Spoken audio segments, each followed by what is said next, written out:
Welcome back to my channel kids کہانی مزہ۔ آج میں آپ لوگوں کے لیے سندھ باد کا چھٹا سفر لے کر آئی ہوں، سنتے ہیں۔ جب اس نے اپنے پچھلے سفر کی تھکاوٹ دور کر لی تو اس نے ایک بار پھر سفر کے لیے مال و اسباب خریدا اور جہاز پر سوار ہو گیا۔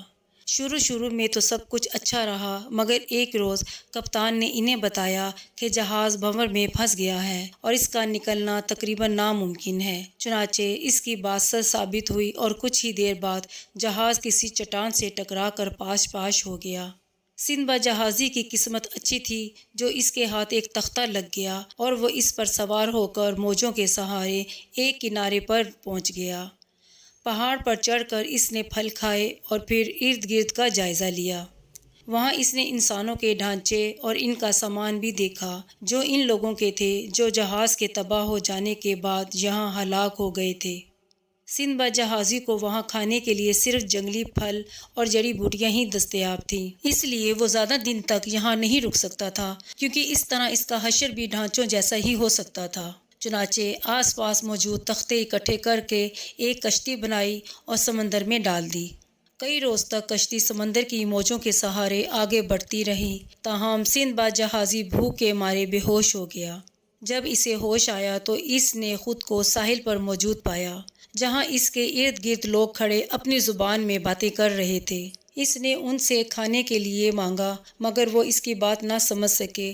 آخر کافی دیر کے بعد انہوں نے اسے کھانا دیا تو اس کی جان میں جان آئی۔ یوں وہ اس جگہ رہنے لگا اور ضرورت کی چیزیں اشارے سے مانگنے لگا۔ ایک روز وہ یوں ہی آوارہ گردی کر رہا تھا کہ اس کی ملاقات اپنے ہم زبان سے ہو گئی، جسے اس نے اپنی داستان غم سنائی تو وہ اسے بادشاہ کے پاس لے گیا اور مدد کے لیے درخواست کی۔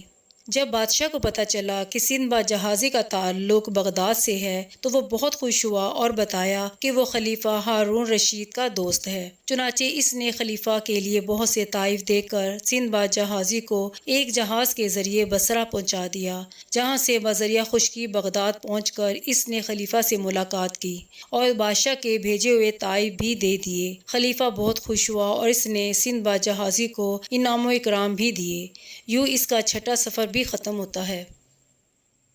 امید کرتی ہوں آپ کو سندھ باد کا چھٹا سفر پسند آیا ہوگا۔ پلیز میرے چینل کڈس کہانی مزے کو لائک، سبسکرائب اور شیئر کریں، ساتھ ہی بیل آئیکن کو کلک کریں تاکہ آپ کے پاس میری نئی ویڈیوز کی اپڈیٹس آتی رہے۔ پھر آپ سے ملتے ہیں سندھ باد کے 7ویں اور آخری سفر پر۔ تب تک کے لیے اپنا بہت خیال رکھیں۔